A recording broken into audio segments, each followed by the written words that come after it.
Morning, Dave. Morning, Andy. How you doing? I'm fine, yes. What we're up to today then? We're just about to damp the rim of this and that, then I'm going to invert that onto there, hopefully in brackets, and rethrow that and get it up, probably here somewhere. Right, okay, so this is the third section of this large pot. And as Dave said, he's going to move this piece and put it on top, similar to in the way that you saw in the last video. As you can see, he's used his special, highly expensive fork tool. There you go. Thank you very much, Dave's mum. Yeah, it needs damping. There we go. That's it. Right. There's the weightlifting bit. Yes, this is what keeps you young and strong and beautiful. There we are. You must never, ever wire the rim off. Right. So leave this one, look at that, that's not bad. I now wire the rim off. Yeah. Don't wire the bat off.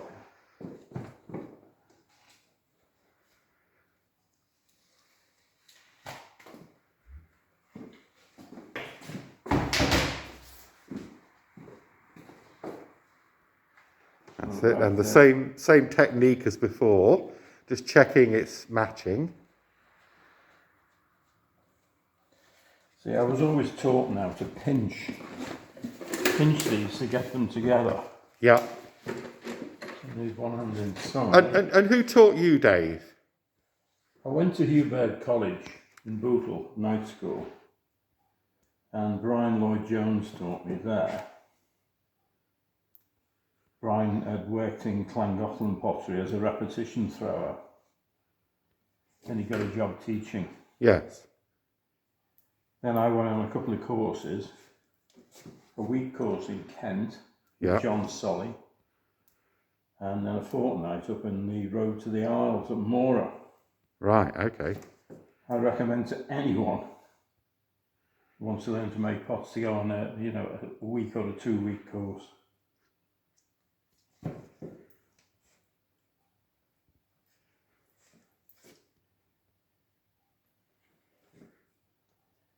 Right, so pinch that all the way around. Great. So what I think we'll do now, I'll just throw this last bit. This is stiffened up, even though this was covered. Right. It has stiffened up a hell of a lot. Yeah. And this was thrown a day ago. Yeah. Yeah. Well, then here's where we've got to watch the... Yeah, the wild foot controller. That's it. Let's do it mildly. Okay, I'll go around this side for you.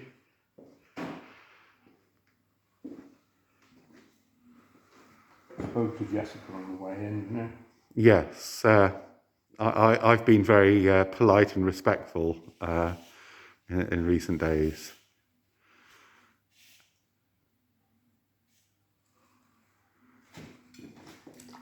Mind you, I'll tell you something. So a funny thing happened last night. I was here, I think it was probably about 10 o'clock. Yeah.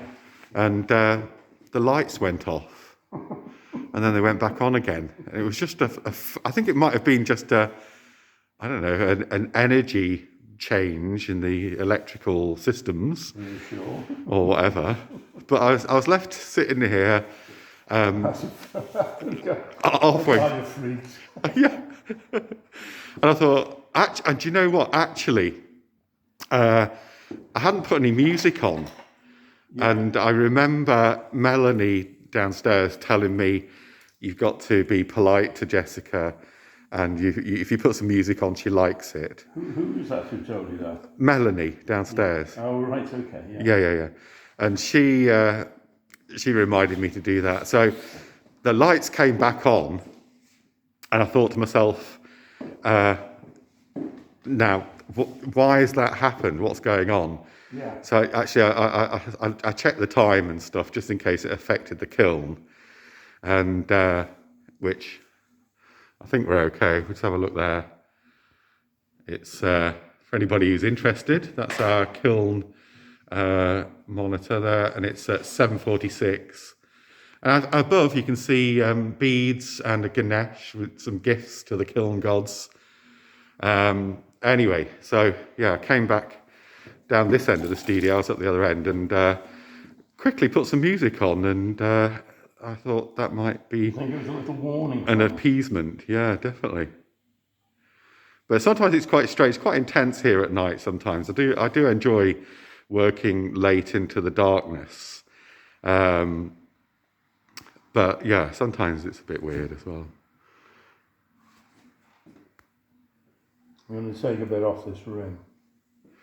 Yes, do you worry about it being uneven? No. No, it's not too uneven, but it's just a little bit tricky, isn't it, to handle when it's like that? Yeah, I could squeeze it back down, but Yeah. I shouldn't lose the wire. It's easy with the wire on. Right.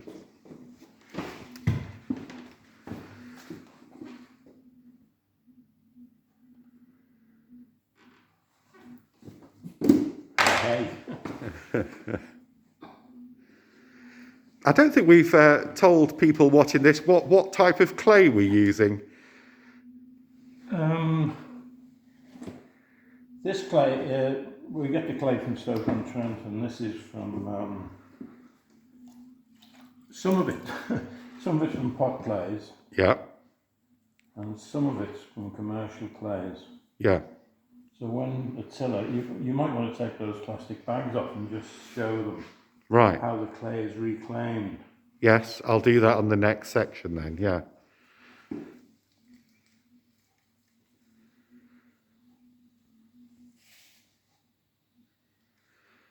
Yeah, I think I just noticed that Attila's booked in for tomorrow morning.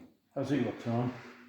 I think he's coming in at 7. Okay. So I might message him and say, do you want me to video you recycling clay? Because it's not the most exciting thing in the world for people to watch, but It's fundamental. it is. Yeah, yeah.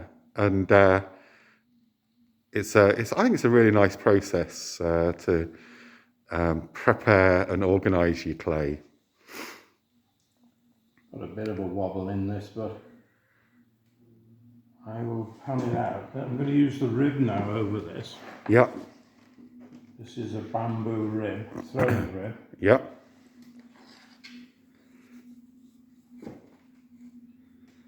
And I use this just to smooth out Yeah, the throwing rings if you don't want to leave the throwing rings in.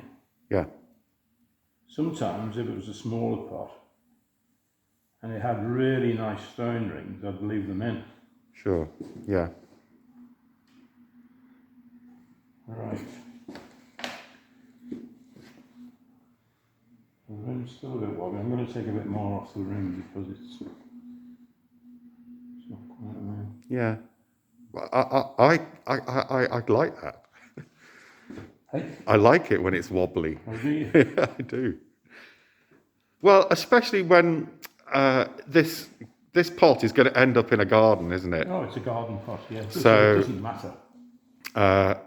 Yeah, a little bit of wobbly is good. And in the broader scheme of things, I think, I don't know, I hope that somebody will be planting it up, and you won't see much of the rim. No, you won't see any of the rim. Yeah. Trailing lobelias. Yes.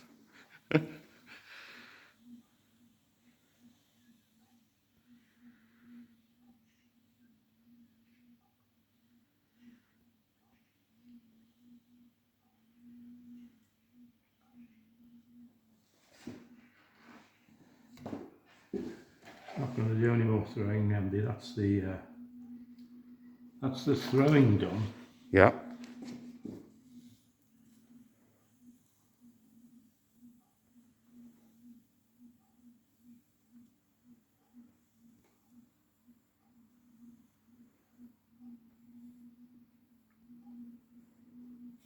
Oops.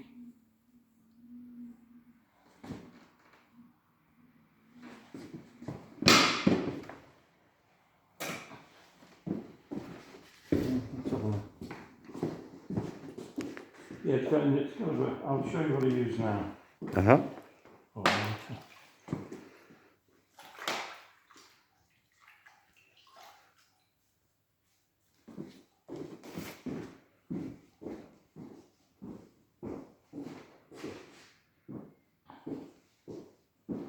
I do this when it's a bit drier, but I'll show you.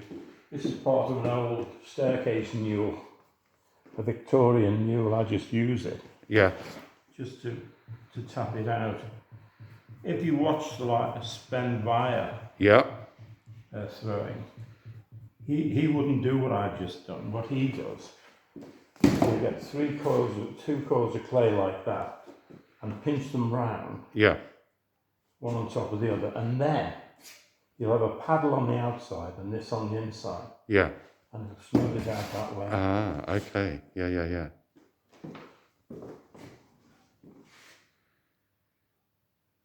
I'll have another go at that, but I'm not going to do much more to it. Yeah. Okay. I'll rivet a bit more, on that last bit. Yeah. And do you want to, at this stage, do you want to tell the people a little bit about what you're going to do next? What I'll do next is a caliper the rim. Yeah. There. Yeah.